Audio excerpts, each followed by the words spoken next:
بسم اللہ الرحمن الرحیم الصلاۃ والسلام علیک یا سیدی یا رسول اللہ وعلی آلک و اصحابک یا نور اللہ اللہم صلی علی محمد کما تحب و ترضی لہ۔ درود شریف پڑھیے اور کوشش کیجیے کہ ہر وقت چلتے پھرتے اٹھتے بیٹھتے محبت کے ساتھ ادب کے ساتھ درود شریف پڑھتے رہیں۔ اللہ تعالیٰ کب تبسم فرماتا ہے؟ کس وقت بندہ درود شریف پڑھتا ہے تو اللہ تعالیٰ خوش ہوتا ہے اور تبسم فرماتا ہے خوشی سے؟ کون سا وہ وقت ہے، کون سے لمحات ہیں، کون سی گھڑیاں ہیں جس وقت کا پڑھا ہوا درود اللہ کی بارگاہ میں بہت قبول و مقبول ہے؟ حضرت ابن مسعود رضی اللہ عنہ فرماتے ہیں کہ حضور نبی کریم صلی اللہ علیہ وآلہ وسلم نے ارشاد فرمایا کہ اللہ تعالیٰ دو آدمیوں کو دیکھ کر تبسم فرماتے ہیں۔ ایک وہ مجاہد جو بہت زیادہ دشمنوں کو دیکھ کر اکیلا ڈٹ جاتا ہے، ان سے لڑتا ہے اور اکیلے ہی اللہ کی راہ میں جہاد کرتا ہے، اللہ کے لیے لڑائی کرتا ہے۔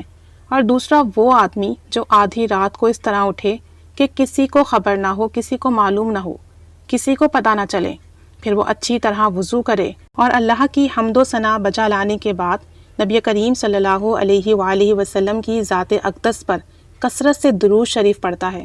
ایسے خوش بخت بندے کو دیکھ کر اللہ تعالیٰ تبسم فرماتے ہیں اور فرشتوں سے کہتے ہیں، میرے اس بندے کو دیکھو جو میرے حضور کھڑا ہے اور اسے کوئی نہیں جانتا۔